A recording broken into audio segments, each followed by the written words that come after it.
बीड जिल्हा रुग्णालयातील कथित हलगर्जीपणाचा धक्कादायक प्रकार समोर आलाय। वडवणी येथील 19 वर्षीय संध्या गायकवाड यांची प्रसूती दरम्यान सिझेरियन शस्त्रक्रिया करण्यात आली। मात्र शस्त्रक्रियेनंतर पोटात ग्लोव्ज आणि टिश्यू राहिल्याचा गंभीर आरोप कुटुंबियांनी केलाय। यानंतर संध्याची प्रकृती गंभीर झाली असून सध्या पुण्यातील ससून रुग्णालयात उपचार सुरू आहेत। या प्रकरणाची चौकशी करून दोषींवर कठोर कारवाई करण्याची मागणी करण्यात आली आहे। तसेच बहुजन विकास मोर्चाचे संस्थापक अध्यक्ष बाबूरावजी पोटभरे काय म्हणाले पाहू। आहेत का खाटी काय ते सगळे टर्व आहेत का हे काय म्हणून लुटतायत आणि आपले पेशंट मात्र ते सर्रासपणे एक सिंडिकेट चालू आहे। वडवणीचीच आहे। तिचे आई शिलाताई उजगरे आणि वडील सुखदेव उजगरे हे वडवणीतच राहतात आणि संध्या गायकवाड जिचं लग्न झालं ती 19 वर्षाची मुलगी डिलिव्हरीसाठी बीडच्या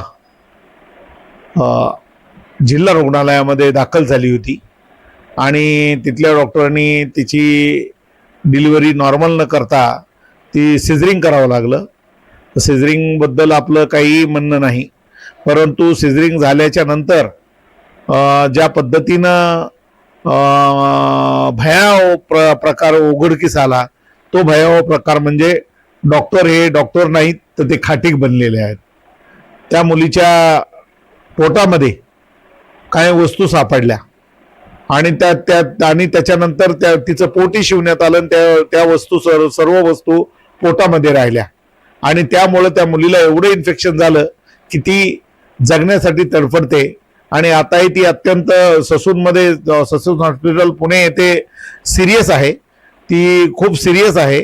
तिच्या पोटामध्ये इन्फेक्शन झाल्यामुळं तिची गर्भाशय काढावं लागलं, आतडी बाजूला काढावं लागली। एवढंच नाही तर तिच्या टॉयलेटसाठी किंवा संडाससाठी आपण म्हणूया मराठीमध्ये ती सुद्धा पिशवी तिची बाहेर काढावं लागली।